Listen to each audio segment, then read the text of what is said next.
There was a blood drive on campus, and my friend and I decided to give blood. So we donated blood. And then on our way out, Be the Match had a table. And so they were tabling. We approached them, and they gave us a spiel about what it was. And we were like, of course, absolutely. So we did the cheek swab and then sent it in. This was in August. I think it was October is when I got the first call that I might be a potential match for someone. And my friend who I went with and signed up on the registry with was so jealous that I got called so quickly to the registry because it was something we were really excited about.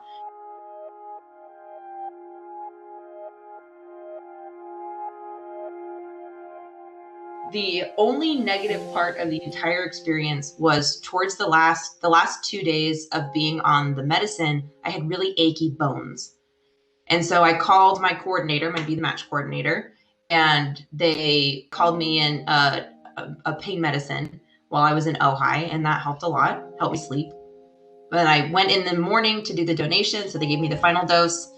And then the donation was like 6 hours, but they gave me pain medicine because of the bone pain. And so I slept through most of it. So it was a very, very easy process to do the donation.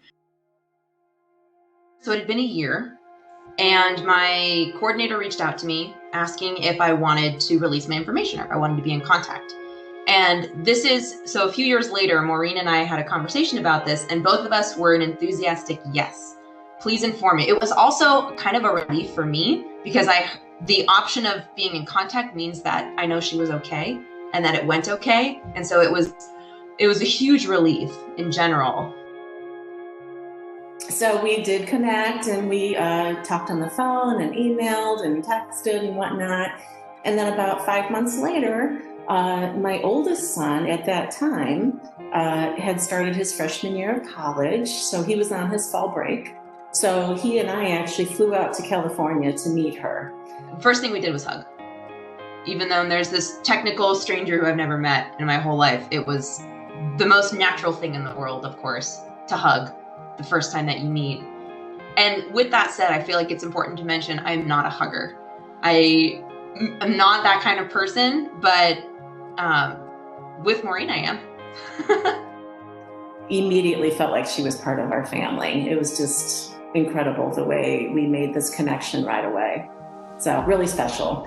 And so yeah, over the past several years, over the past 6 years, like I said, we've been to her wedding and we've done some trips together, and she's been to our house, and it's just developed into a very special relationship.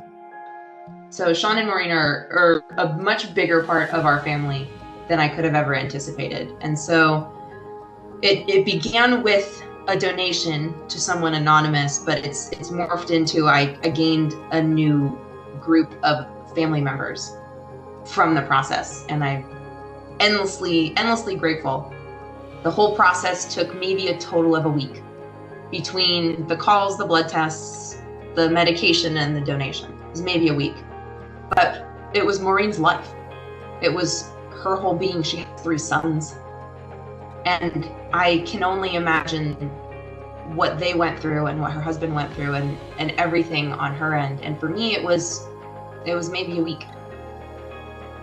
It does kind of renew your faith in humanity that people are willing to be selfless and to give to a perfect stranger, just to make that connection and to help, and we need that, especially now in our world today. We need people to help.